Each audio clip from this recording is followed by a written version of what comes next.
Hello, beautiful moms and entrepreneurs.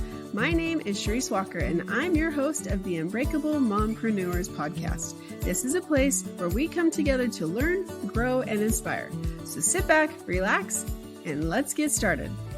Hello, Unbreakable Mompreneurs. Today, I am excited to have Beate Chelette, and she has a story for you from being a single mom and deeply in debt, which I'll let her tell that story, to being able to sell her business to Bill Gates in a recession. So without further ado, why don't you introduce yourself to us? All right, I'm happy to be here. Thank you so much. And to all my moms out there, shout out. If anybody can do it, it's you. So buckle up. It's going to be a wild and fast ride.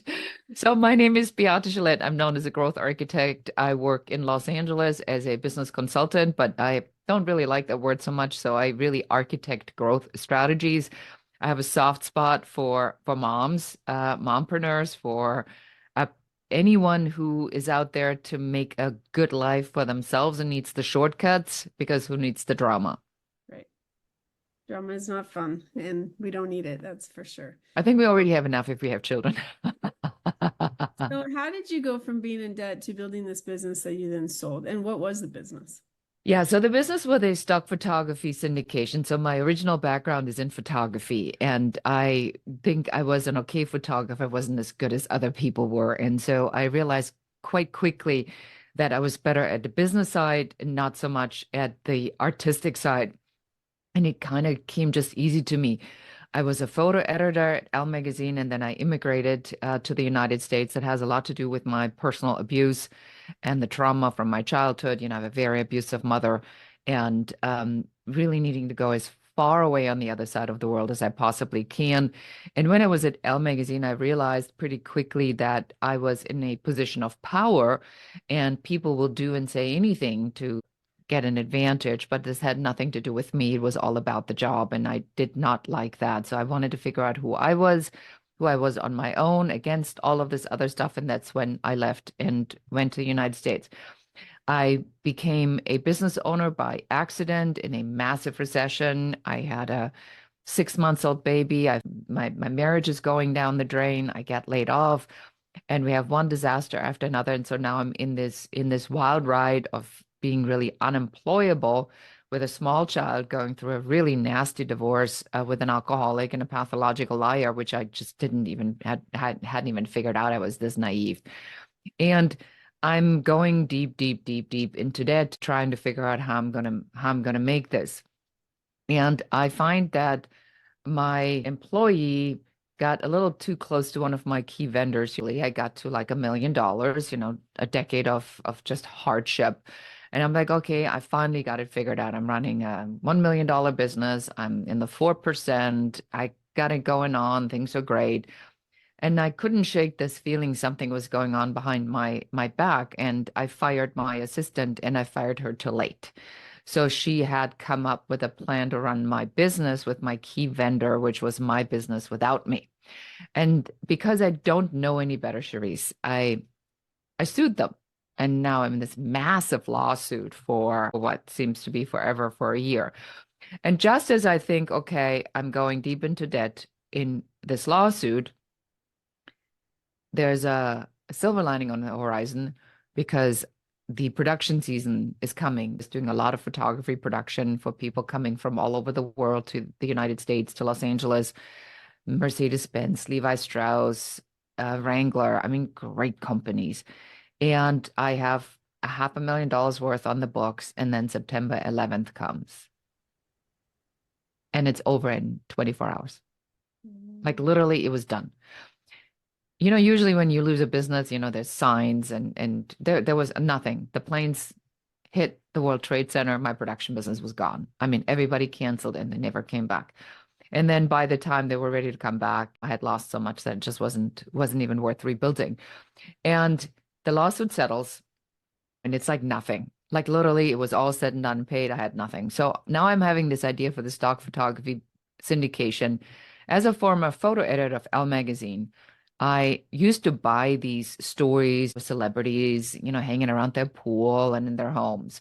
And now the photographers that I had represented, because I was in the architecture interior world, would bring me these stories. So next thing I know, I get Madonna, Francis Ford Coppola, Julianne Moore, Simon Baker, and all these hotshot home stories. And my photographer said, "Hey, do you know how to sell these?" I said, "Well, I mean, I was an editor at Elle Magazine. I used to buy these. Of course, I know how to sell them." So I built up a whole syndication network all over the world, and I licensed these stories into 79 countries.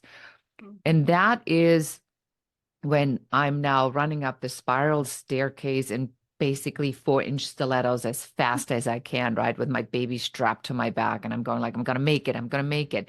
But I have to pay so much money for all these, digitizations and building these databases and the CRMs and the data management systems. I'm going like, I don't think I'm going to make it. And I'm $130,000 in debt. Now I'm going like, it's getting dicey here, everyone. There is no plan B here. There's only one plan. This is the plan. There's no other plan. Fly to Germany. My dad has a stroke. My father didn't have a stroke, Cherise. My father had pancreatic cancer. Oh my God. And so in 6 weeks, my biggest fan, number one supporter, cheerleader is dead. Now I'm thinking, all right, this is not good. This is really not good. And I have to come back here. I fly back to Germany. I have no money. I don't even know how I'm going to pay for the funeral. And we buried my dad. My office calls me, and they tell me that we've just been served a notice and I'm losing the house. Oh my gosh. And so I'm sitting there and I fell on my knees, talk about defining moments. And the reason I tell this story is for everybody to really understand that sometimes it really is darkest before dawn. So now I'm at the grave. I fall to my knees. I raise my fist and I yell at God, like literally, there's me, the funeral is over. It's a miserable cold day in Germany. And I'm there on my knees and I yell at God and I said, if you have a plan.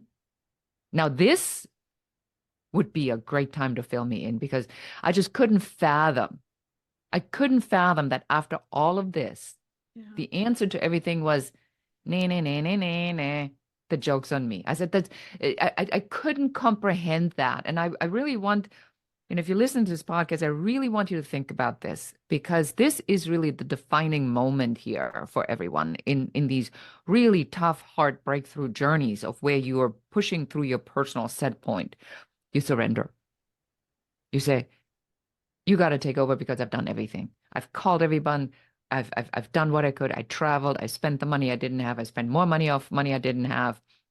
I'm borrowing money to pay interest on borrowed money. I'm in a death spiral here. This is it. This is done. I come back, and not too long after that, I get a letter from the White House, from the President of the United States. Now, you think about why would she get a letter from the White House? Well, the answer to that is because in my absolute desperation, and because my former mother-in-law was an absolute nag about it, I wrote a letter. And she had said to me, and again, this is a big learning here for everyone, you don't know where the solution is coming from. So you need to be open. That's when they say lean into the yes. And so she would say, write the letter to the President of the United States. He's the number one guy in the country. Why are you wasting your time with writing to anybody else? Why don't you just go straight to the top? And it was so idiotic. Right? So idiotic. I'm going like, fine, I'm going to write the letter just so we don't have to talk about this anymore. So imagine my surprise when I get a letter from the White House. And it put me in touch with a small business administration that helped me find a bank that restructured my debt, that freed up my line of credit, that got me to break even 3 months later. This is how close we were between bankruptcy, complete failure, and break even. 3 months. Wow. 3 months later, I'm break even. 18 months later, I'm the leader in the world in this category of at-home stories. Licensing everywhere. Now the Bill Gates company comes and says, hey, can you teach us how you do it? And I said, you want it, you buy it. I mean, any decent woman will say that, right? I'm not telling you anything unless you give me money. And they say, how much do you want? I said, I want a couple million. And they said, fine. And so after the worst moment of my life, 18 months later, I sold my business for millions of dollars to Bill Gates. Congratulations. But that was Thank you. definitely a fight. Oh my gosh. I mean, was this like ever, I mean, an epic battle? Mhm. And I think, there's some things that you could take from that because first of all, you listened to your intuition. A little late, you said, but Yeah. you knew something was wrong with your assistant. And I think kudos to you for hiring because there's a lot of solopreneurs that they don't trust people and that's why they're afraid to hire for that reason that you went through. But then you followed your intuition. The second thing is some people sometimes they see something in you that you don't see in yourself. And so it could be a mother-in-law that nags you and Who nags. knew? I know. Tells you to write a letter to the president. And I think it's fine, I'll do that. And sometimes it's these little things that just seem so out there and far-fetched, like would never happen or could never happen. And you just shoot for the moon and it worked.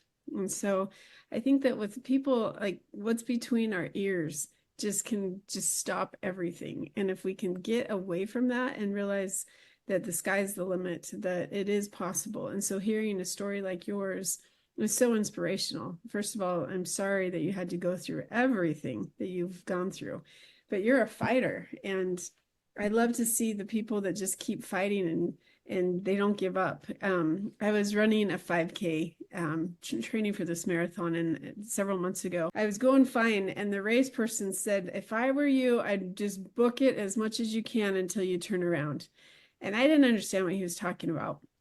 So I didn't go as far as I could have. But as soon as I turn around, I'm hit with 50-mile-an-hour winds. And I'm just like, oh, it was only a mile and a half. It wasn't that big of a deal, but that was the longest mile and a half ever. And sometimes I started thinking about that this is life, that sometimes things can go really, really well, but then you turn around and it doesn't matter how much you do or how much you say or how much you try, you just keep facing this storm and eventually you get to the finish line and it worked for you. So 100%. And you said a couple of things I want to tie back into. So I think this has a lot to do with your personal set point. I think about this a lot these days. And a personal set point is a term often used in psychology where we are comfortable to go up to a certain point and then it gets uncomfortable and then we stop, right? So if you have a personal set point, it could be a financial set point. You might get up to $50,000, you might get up to $100,000, but then something happens, you go back down to 80 and then you go back up to 100, but you never really get to 250. There's a set point.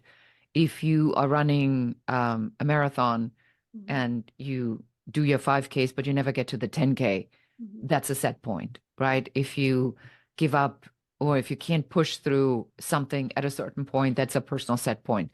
These personal set points are designed for us to stay safe. That's our subconscious. That's there's a great quote that I saw in a Formula One documentary, and it says, "The athlete is the mind, the body is the vehicle." And I thought that was so powerful.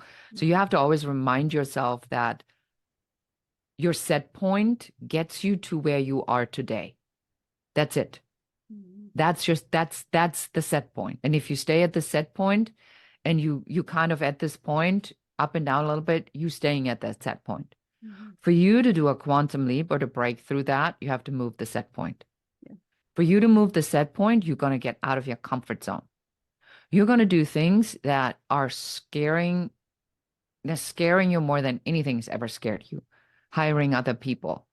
That's very easily solved. Don't hire one assistant, hire 5 people that work for you for 2 hours a week. So you get your 10 hours with subject matter experts, not one person who works for 10 hours. That way your business is safe. If somebody falls off, all you have to do is replace that person. You don't have to replace everything. So that's very easily solved.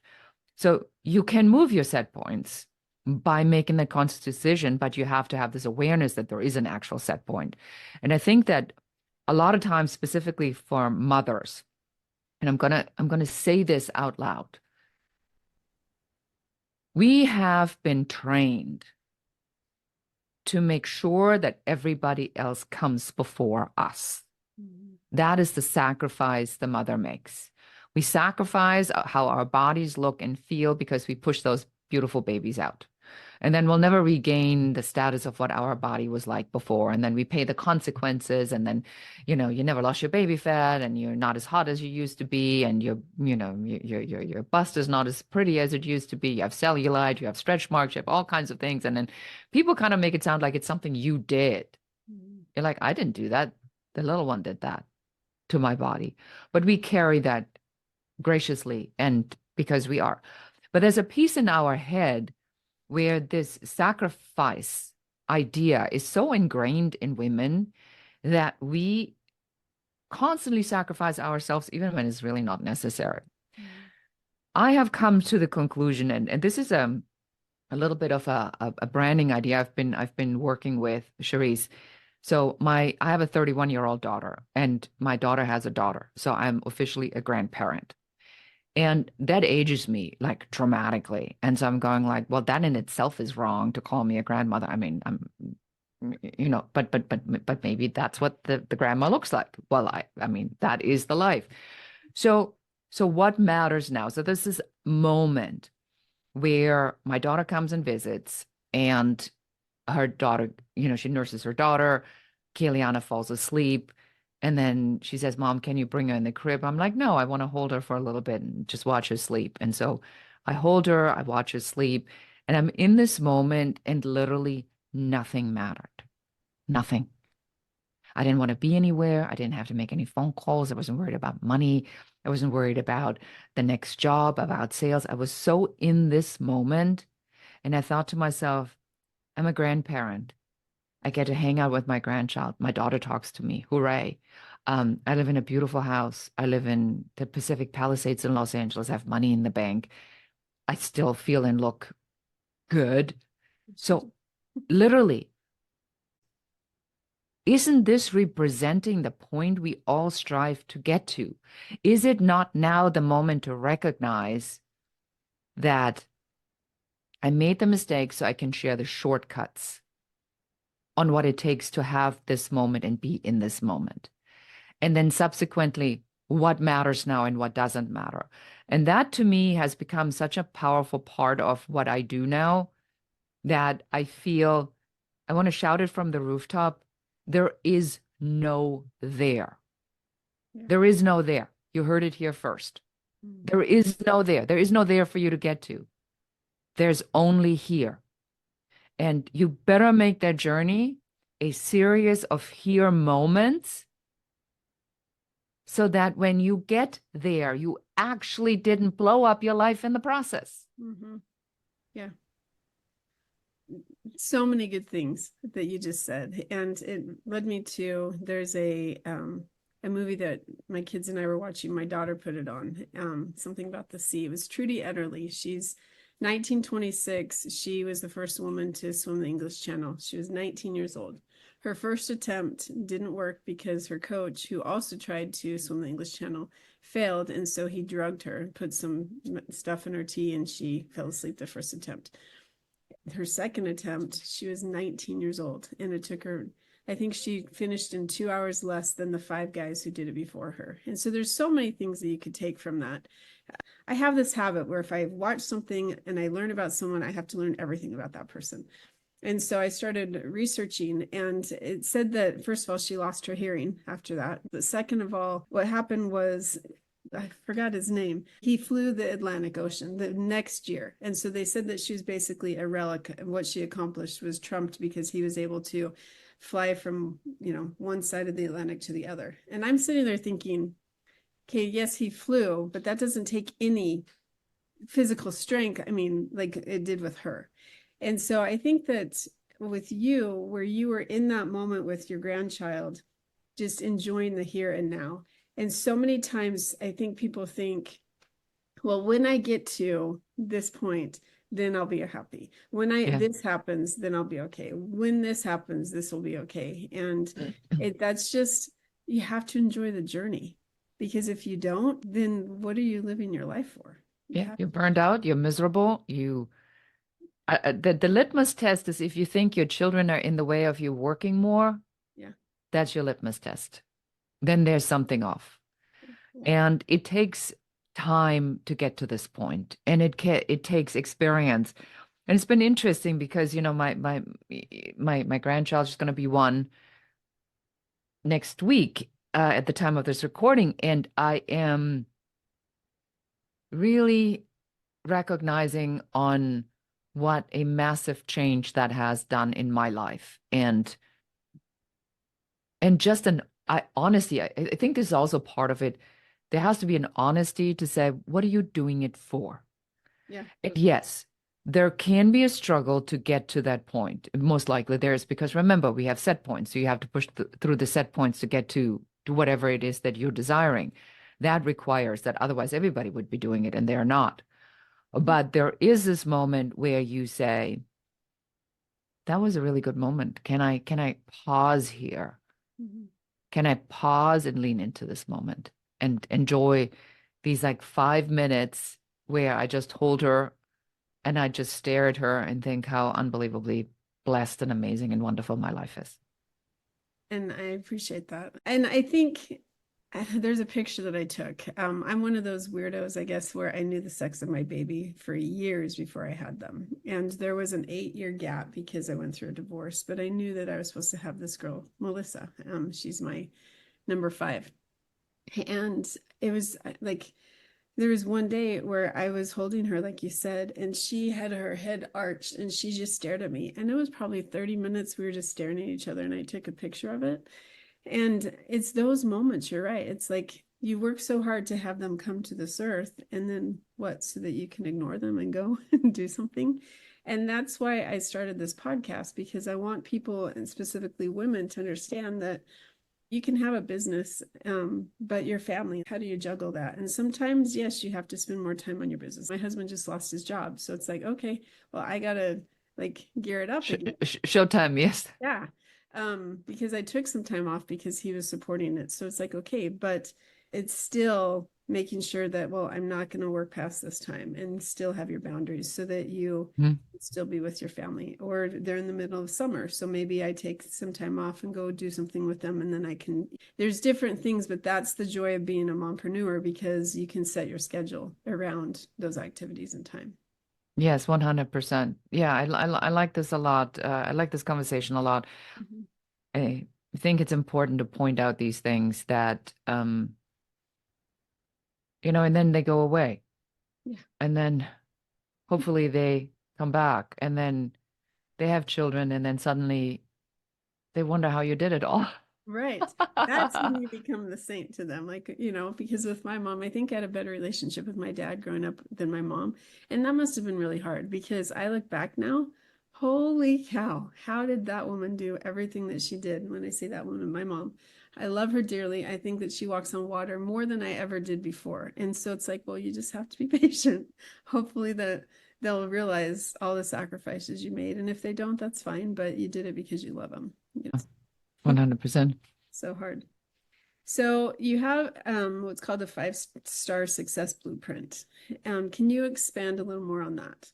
Yeah, so the five-star success blueprint is a very simple method that I've developed to help business owners that are building a business to figure out where the issues are and what comes in order, what the steps are and what the steps are in order and how to follow them. So on the first, it is the idea. The idea always comes first. What is it that you're doing? Who are you doing it for? Who is your ideal client, and what is their problem? Mm-hmm. That gets you to the second star in the 5-star success blueprint, which is the offer. So the offer has to solve the problem that you discovered in the first step. It has to be directly solving that problem. Why are you solving this problem? How are you solving this problem? And why are you the right person to solve this problem? That's the credibility piece that needs to go in this particular element. Once you've done that, you go to number 3, and that is systems. Only when you know who you are, what you're doing, why you're doing it, who your avatar is, what the problem is, what the offer is that you're solving, and how you're solving it with your product or service, only then are you building systems, because then you know what you need to build to deliver that offer to solve the problem. Right. Only when you've done that, that's when you hire. Now you go to number 4, which is the team. You need to first build the systems before you hire the people that operate the systems that manages the offer that solves the problem for the client. And then you look at yourself as a leader, and then you ask yourself, who do I need to be to lead this team that operates those systems that manages my offer that solves my client's problem? That is probably the most beautiful, in a nutshell type explanation I have heard from anyone. And I'm including the big dogs that are in the market that I'm not going to name, because they tell you to go spend $25,000 and they don't ever package it that succinct. So kudos to you. There are so many steps in each one of those levels, but still, the way that you just put it in a nutshell was beautiful. Yeah, it's the line, and for anybody interested in that, we have that available. It's one of our low entry products is at 5starsuccessblueprint.com if you want to check it out. But I've also done a lot of stuff on social media around this. But I wanted everyone to have a red line, and say, okay, I don't even know what I'm missing. I don't even know if I'm doing this in the right order. And if you're asking yourself that the answer is yes, you're probably missing something, and yes, you're probably doing it in the wrong order. Otherwise, you wouldn't ask yourself that question. Right. But it always bothers me when I hear people articulate this being so complicated and so difficult and so unique, and only their problem can help you. It's all not true. Yeah. It's 5 things in order. Follow that in order. You save yourself all this money, and you got to get the business model figured out before you buy all this other internet marketing stuff, because they are designing this for you to buy more through the affiliate offers that are coming in after you bought that thing. Mm-hmm. You need the offer. You need your thing figured out first, so you know what of these other offers or ideas that other marketers do fit into your overall plan. So if your offer is delivered, if one of your systems is lead generation via speaking, by all means, go buy a course on how to speak, right? And then buy a course on how to get your leads figured out that you convert from your speaking engagements, or do what we do, learn how to podcast and then use podcasting for lead generation. That all fits in there. But I have learned, again, shortcuts. If I'm doing a FaceTime, it'll be with my granddaughter. So make sure you follow the steps before you buy anything. It saves you time and money. That's great. Such good advice. And I mean, such experience as well. Yes, lots of it. 40 years of it. And that's something that really is important, because if you're talking to somebody that hasn't done something like that, What they know. Exactly. And it's clueless. So it's important.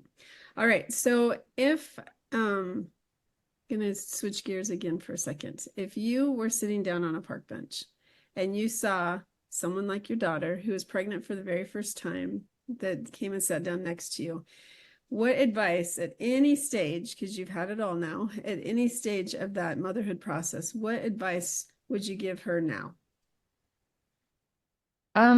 I probably would tell her to get really clear on what it is that she wants, because the reality of it is your kids are loners. It's an 18-year lease, more or less, and then the lease is up. Mm-hmm. And then you may get a renewal on the lease, but you're not getting full features on the models, right? So you can't look at your child as your be all end all objective, because they're loners. So you have to make sure that whatever it is that you're mapping out for yourself in motherhood or in mompreneurship, that there is a piece that's for you, because if not, you're going to crash at some point. Mm-hmm. So that's the first thing I would say. What matters to you here is like, why are you the mother? Are you a mother because it's going to give you something that you didn't have? Mm-hmm. That's going to be an issue. Or are you going to be a mother because this is, part of an experience that you feel called to have? I think those are 2 very different things. And I see a lot of the trauma that a lot of us women have from our crazy moms, of which I had one or have one. Yeah. Their trauma and what they didn't get from their crazy moms projected on us, and then we have children and believe that our children are going to give us what we didn't get, and then we just perpetuate this trauma forever and ever and ever. That's probably a really big thing. I would encourage anyone to look into this, in this, again, self-awareness of, what am I doing it for? Am I trying to get something that I don't have? Or am I filling a need that I didn't get filled before?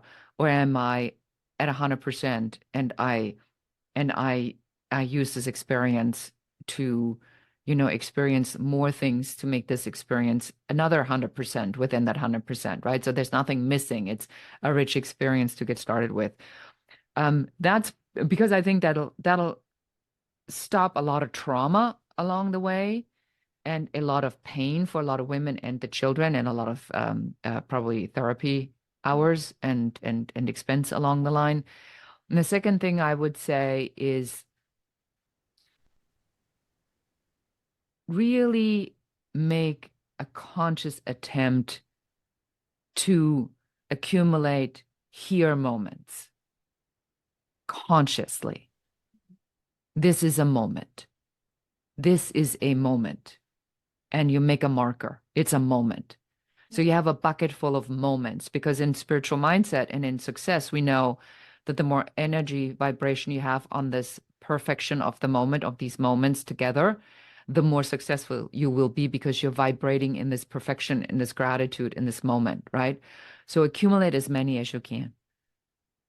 The third thing I would say is just stay away from people that talk nonsense, that tell you it can't be done or it's too difficult. I asked 3 questions. Is anybody out there doing it? Is it possible? The answer is always yes. Yeah. Fine. So if anybody else is doing it, it's possible. It must be possible for you. Mm-hmm. The answer is yes. Then the third question shifts not to can I, but how can I? So that is a reframing in your head that you constantly have to make. Clean thinking is key for success. That's fantastic. Great advice. So thank you so much. You're welcome. So if our listeners wanted to get a hold of you, how do they find you? Yeah, so I would definitely recommend you all to check out, because we talked about the 5-Star Success Blueprint at 5starsuccessblueprint.com.